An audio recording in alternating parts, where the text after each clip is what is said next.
speaking the truth, because that's exactly what's happening right now with Metacritic. They have responded to all of the Dragon Age the Veilguard backlash, saying this is a place of belonging for all fans, and they are deleting any reviews they deem as toxic. I have a few different things to show off. Now, obviously, they can try to silence people. They can try to remove all of the reviews they want, but it's only going to cause things to get worse for them, because while you might delete one review, somebody may leave 3 more to prove their point, and that's what's happening. But this is a Eurogamer article. It says review aggregation site Metacritic has spoken out in response to the ongoing review bombing of Veilguard by online commenters upset at the game's inclusive characters and themes. People are not only upset over the game's inclusivity. Okay, well, yes, things like diversity and inclusivity are very good when they are done naturally. We can see that they are simply following social trends with this game by using modern terminology like transgender, non-binary, having you pick your pronouns. I mean, it's identity politics, the game, plain and simple, but they want to just dumb it down to people are angry at inclusive characters, which certainly isn't the case. And that's not even getting into all of the problems the game itself has, like its lopsided pacing, its really bad character development, a lot of the voice acting is only mediocre, the gameplay is good but gets quite repetitive. It's a game that could have been 10 to 12 hours long that they made 30 hours minimum to make sure that you were constantly in game, which just isn't a winning strategy in my opinion. But now, of course, people are voicing their opinions and Metacritic is trying to silence them. It says BioWare's latest Dragon Age Epic holds a generally favorable review average of 84 on Metacritic based on a consensus of 54 critic scores. It does not deserve an 84 by any stretch of the means unless you are somebody who does not know the franchise in totality. I guess if you had never played a Dragon Age game before and you only played this, sure, you'd probably have a bit of fun with it, but that's just because you're not emotionally invested in some of the characters that are in this, like Varric, like Solus. You're missing a lot of backstory and information that is significantly more important than anything in this game, right? Just go and play Dragon Age Origins. It's a fantastic experience. This is a absolute nightmare, in my opinion, and a lot of other people's. It's just not Dragon Age. But it says the game's Metacritic user score is listed as just a 3.8 out of 10, with a majority of user opinions falling in the starkly negative range. Looking at some of the most recent reviews at the time of writing, these include numerous scores of 0 out of 10 for content in the game repeatedly described as woke. It's hilarious to me that they are not mentioning the fact that this is also being positively review bombed. There are people who are trying to just leave 10s to counteract these low scores. There are people who are trying to say, oh my god, it's amazing, and, you know, screw the chuds, which is very important context to add to the story, but they don't care because that doesn't fit their narrative. Awful dialogue and obviously some woke agenda psyop reads a 0 out of 10 review from one user. This is censorship at its worst. Woke killed the game, but the gameplay is nice. This is what happens when you try to force push DEI and sexual ideology in a fantasy game, so they're banning people for speaking the truth.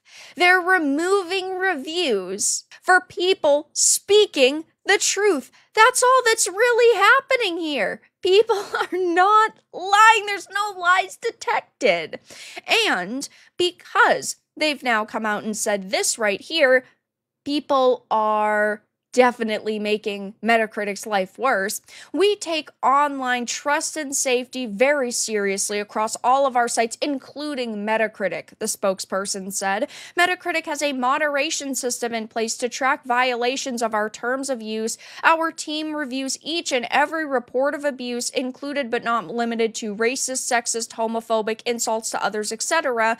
And if violations occur, the reviews are removed. But now, it's only caused the Streisand stand effect to happen? Because there are tons of people saying, oh, my review was removed, and so I decided to go and leave a bunch more that said the same exact thing, which really is the only way to counteract situations like this happening. Obviously, I wish that we could all just leave one review with our genuine opinions after playing the game, and that be that, but the problem is that companies do not listen to us. If we go on social media and give our opinions, they just call us ists and phobes. If we try to, reach out to them in other ways, like, say, for example, petitions, they do not listen to us. And so we have to do things that make them pay attention, like leaving reviews on Metacritic. That is why things like review bombing happens, and you have people who just want their voices to be heard.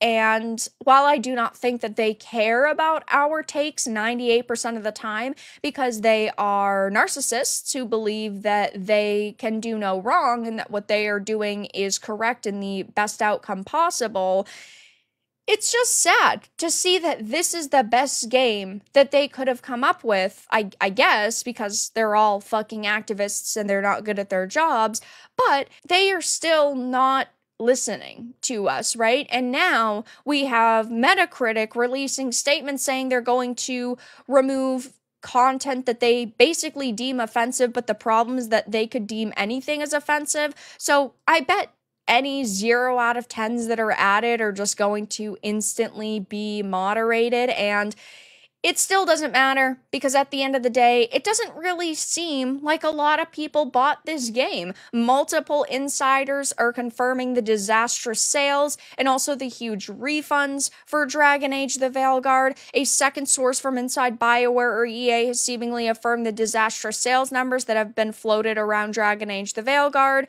Endymion had claimed the game only sold about 500,000 copies in a little over a week.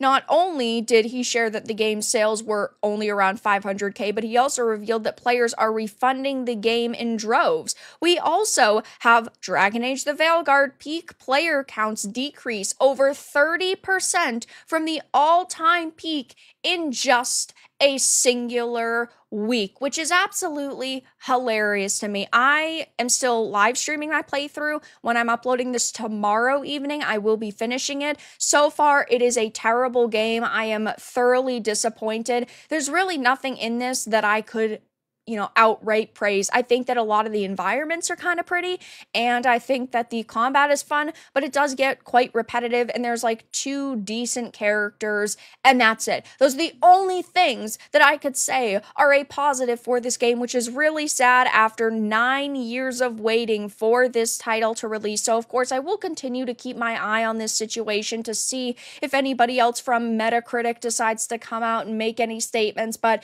it's not really a shocker that they're trying to silence us. We know that the Dragon Age subreddit was also doing the same thing. They were trying to remove lots of posts. They were getting flooded though, and it took them a lot of time, and there were a lot that were staying up, but they did silence people that way. We have Metacritic silencing gamers. All around, not a shocking situation. But that's all that I really had to discuss in this video.